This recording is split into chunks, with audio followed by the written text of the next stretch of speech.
Babala ng World Health Organization o WHO mismo ang matagalang paggamit ng cellphone, posibleng magpataas ng tsansa ng pagkakaroon ng isang uri ng cancer.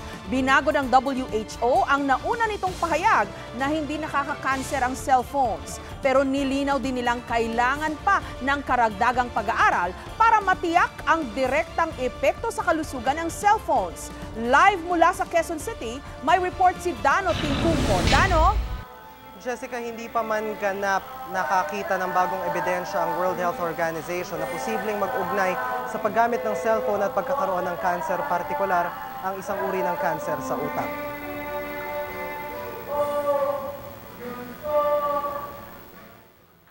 Kung dati sinasabi ng World Health Organization na walang ebidensya na mag-uugnay sa paggamit ng cellphone at cancer, may bago ng pahayag ang WHO. Nang repasuhin daw kasi ang lahat ng scientific evidence ng 31 siyentipiko mula sa 14 na bansa, dapat na raw ngayong i-classify ang paggamit ng cellphone na posibleng nakaka-cancer.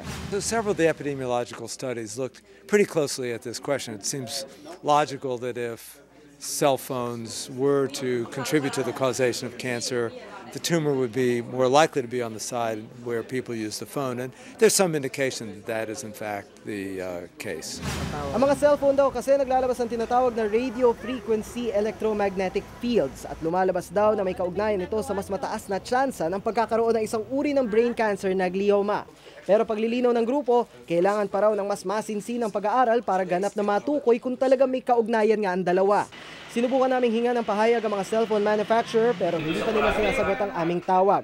Nauna nang sinabi ng ilang mga cellphone manufacturer na walang malinaw na ebidensya magsasabing nakaka-cancer ang paggamit ng cellphone. Base raw ito sa pagsusuri na isinagawa noong nakaraang taon sa mahigit 10,000 taong gumagamit ng cellphone na mahigit 10 taon. Pero lumabas din sa isang pagsusuri sa Amerika noong nakaraang Pebrero na ang paggamit ng cellphone ay merong epekto raw sa brain cell. May ebidensya man o wala, payo ng WHO. There are approaches you can take to use texting or to use hands-free systems to reduce or limit your exposure whilst we're in this period of uncertainty. Tumanggi muna magkomento ang Globe Telecom na pinag-aaralan pa raw sa ngayon ang naturang pag-aaral. Sa isang text message naman, pinayuhan ng Smart Communication sa mga subscriber nito na bukod sa pagsunod sa payo ng WHO, mainam ding sunding maigi ang safety guidelines ng gumawa ng kanilang mga cellphone. Ano naman kayang diskarte ni Juan sa kanyang pinakamamahal na cellphone? Hindi na ako magagamit ng cellphone. Kung minsan lang ako gumagamit ng cellphone, mas minsan-minsanan ko pa talaga. Yes, minimize using cellphone. Yes, kasi sayang ng load, tapos mga ano ka pa ng time o ganun. Bawas-bawasan ang paggamit. Huwag magbabad-babad sa cellphone. Jessica, nakikipag-ugnayan ngayon ang Department of Health sa WHO hinggil nga sa lumabas na pag-aaral. Pero gaya nga ng WHO, pinayuhan na rin ng ahensya ang mga gumagamit ng cellphone na imbes na tumawag ay mag-text at kung hindi naman maiwasan ang pagtawag ay gumamit ng hands-free device o i-loudspeaker ang tawag para malayo ang cellphone sa ulo. Jessica? Dano, bakit kaya binago ng WHO yung nauna nilang deklarasyon na hindi nakaka-cancer ang cellphones? Jessica, ito yung bunga ng pagrepaso ng 31 siyentipiko sa 14 na bansa sa mga existing ng scientific studies hinggil sa potential link nga ng radiation galing sa mga cellphone sa posibilidad na magkaroon ng cancer. At nung kanilang nirepaso nga itong mga existing scientific studies na to, nakita nila na may posibilidad. Pero sinasabi na rin nila sa ngayon, maaga pa lang na kailangan pa ng mas masusing pag-aaral, kailangan pa ng mas masinsinang pag-aaral para makapag-conclude sila na meron nga talaga. Kung meron talaga, ano ito at saan ito makukuha. Okay, nakakalito kasi yun na sinasabi nila na it increases the chances for acquiring a certain type of cancer. Pero sinasabi rin nila na hindi pa conclusive yung kanilang findings at kulang pa ng ebidensya. Yes, Jessica, yun nga yung isa sa mga features o dun sa mga characteristics nga nitong study na ito. Wala silang sinasabi na eksaktong ebidensya o ano ba talaga yung meron sa cellphones except for saying na ito nga yung RF electromagnetic fields na this has the possibility na mag-induce ng glioma or brain cancer sa mga gumagamit nito. Pero kung paano ito ginagawa, hindi yon dinetalye ng ating mga scientists na nagrepaso sa studies na ito. And this is not based on new research. This was based on yung mga existing ng scientific studies. Kaya ngayon ay ginagawa pa rin nila, sinasabi pa rin nila, kailangan pa rin natin na i-qualify pa ito with more research para makita natin. Pero sinasabi na rin nila this early na whether or not meron tayong actual na ebidensya linking cellphone use to certain types of brain cancer, mabuti na rin yung nag-iingat. Yes, dahil alam naman natin na anything that's excessive is bad, lalo na yung matagalang paggamit ng cellphone. Maraming salamat, Dano Tingkungko. Sa bawat 10 Pilipino, merong cellphone. Ganyan po tayo ka-addict sa cellphone. Sa mahigit 93 milyon na kasalukuyang populasyon ng Pilipinas, 86.6 milyon ang kabuuang bilang ng cellphone users ayon sa datos ng mga telecommunications companies. Minsan na rin tayong tinawag na texting capital of the world at noon ngang 2008, umabot sa 250 billion ang dami ng text na ipinadala ng mga may cellphone.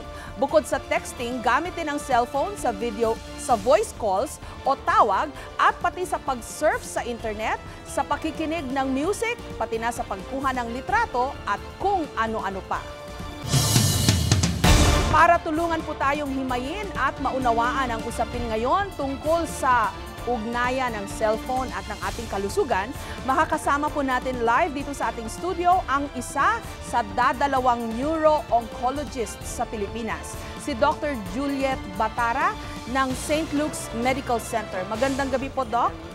Una ho sa lahat, ano po ang ibig sabihin ng neuro-oncologist? At totoo bang dadalawa lang kayo sa Pilipinas?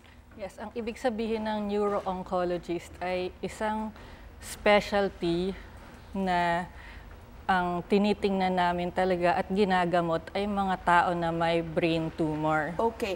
Doc, ano ho ang impression nyo at pag-process nyo nitong bagong findings ng WHO? Okay, so nakakalito nga, no? Kasi hindi pa hard yung evidence na linked ang cellphone use sa brain tumors. Opo. So, dati nang tinatanong yon, no? And tinitingnan ko na rin dati yung mga studies dyan. Pag re-review mo, yung mga dating study, kino-compare nila halimbawa yung hindi gumagamit at saka gumagamit ng cellphone. So, meron na dating na-publish more than 6,000 patients na may brain tumor at 12,000 naman na wala. Okay. Wala silang nakitang association, no? Tiningnan nila over 10 years. Opo. Okay, so, marami ng ganong studies, more than 30 studies na yung lumabas na ganon. No? Itong sa WHO, so lumabas rin ng WHO nun, sabi nila, wala naman talagang connection ang cellphone use sa cancer or sa brain cancer specifically. Pero bakit sila nagbago ngayon? No? Okay. So yung isang article, sabi nila, merong 2 unpublished. So hindi ko nakita yon. Hindi ko alam kung anong study yung sinasabi nila na nag-cause for them to change.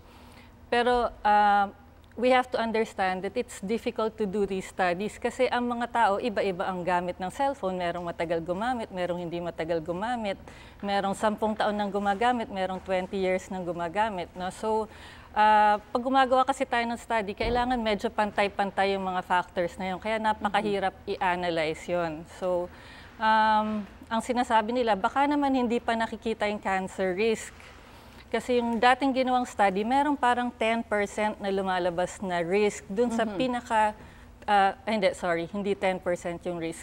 Dun sa upper 10% ng users. Ibig sabihin yung 10% na pinakamadaming gamit ng cellphone, yun yung nagkakaroon ng may increased risk for glioma or a malignant type of brain tumor. No? So, kasi may lumabas na maliit na gano'n noon, posible na baka over 20 years, 30 years, mas makita mo yung risk. Okay.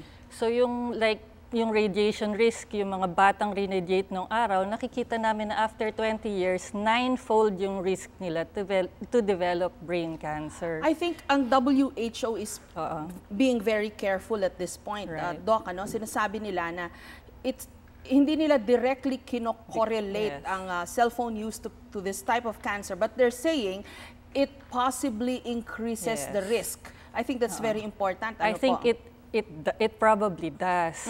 But the fact that it's taking so many years to prove it, no, they cannot say for sure dahil hindi pa siya proven. So in medicine ngayon kasi pag sinabi mong risk talagang black and white yon. That's why they're only saying possibly. But I think over a long period of time, merong makikita. So it's not so scary in the sense that it's not like cigarette smoking na direct yung link na pag nagsigarilyo ka, siguradong mas mataas yung risk mo. The fact that it's taking so long and taking so many patients to see this is maliit yung risk. Okay. No? But offhand, Doc, alam naman natin na anything that's too much or excessive is bad. So moderate lang dapat talaga. So we should alam na natin na may possibility and we don't, ang problem dito, hindi natin alam nasaan ba yung line, no? How much cellphone use will cause it and nasaan yung border na yon? Kailan ba tayo titigil, di ba? So, ilang minutes a day ba ang allowed? Pero ako alam ko, pag medyo mainit na yung cellphone, medyo masakit na sa tenga, so I stop. Pero Doc, so ano ngayon ang may papayo natin sa ating mga cellphone users? So, yun nga, anything, with anything, whether it's food or cellphone use or cigarette smoking, actually cigarette smoking dapat wala na talaga. Pero dapat in moderation lang, hindi naman yung sasabihin natin, hindi na kayo gagamit ng cellphone, pero bawasan siguro kung maiiwasan or bawasan. Kasi now we also have yung mga landline, di ba? Cellphone na rin ang ginagamit natin and we prefer to use that. Maybe we should go back to using our landlines. No? Doc, alam ko yung mga simpleng appliances or even probably cell phones and even computers, they emit, ano ba yung ini-emit nila na medyo pagka nag-accumulate o matagalang gamit o prolonged use ay masama? Hindi ko alam for each appliance, yes, no? But Doc, for cell phones, it's electromagnetic frequency or radio frequency. And they're all like, it's depende sa exposure eh. Gaano kalaki ba yung exposure mo sa a certain to a certain frequency or to a certain, it's the same as radiation. Except sa radiation, alam na natin hanggang dito lang na radiation yung kaya ng katawan natin. But for cell phones, like electromagnetic energy, we don't know the limit. Okay. Yung WHO study speaks about the risk of getting cancer. Pero even before dun sa level ng usapan na yan, how about other lesser or milder ailments like migraines, ano pa ba yung pwedeng mga ailments na pwedeng magresulta sa prolonged use of cell phones? So ang problem kasi natin with brain tumors, as with migraines, we don't know the exact mechanisms yet. Like, hindi natin alam na, like lung cancer, we're sure na smoking can cause lung cancer. Sa brain cancer, wala tayong ganun na evidence na if you, let's say if you smoke, you're going to have a lot, if you have this risk of getting brain cancer. So that's one of the problems. No, it's the same with migraine. We haven't even really found out the exact mechanism of migraine. So it's very hard to say na kung hindi natin alam kung ano yung mechanism, na nakakos siya ng cellphone use or things like that. So the human brain is so complicated that it's hard to determine talaga which causes what. Ano po? At saka sa brain tumors kasi, compared to lung cancer, they are much less no, in incidence. So mas mahirap aralin. Okay. Maraming salamat, Doc. Thank you for your time.